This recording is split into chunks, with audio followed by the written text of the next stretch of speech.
Welcome back to another technical deep dive here in the debug zone. Today we're tackling a big question and breaking it down with insights from other users. Hopefully this clears up some misconceptions and helps you get the answer you need. So buckle up, stay a little curious, and let's jump right in.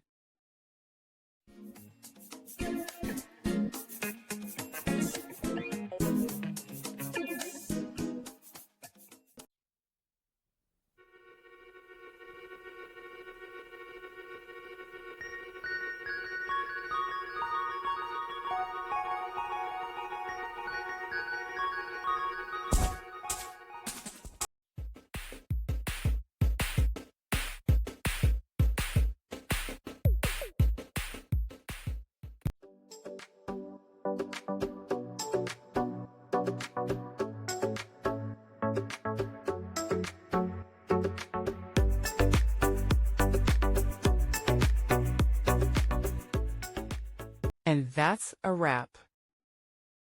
I hope you found the answer you were looking for. If you did, take a second to hit that subscribe button. It really helps out. And let me know in the comments which solution worked best for you.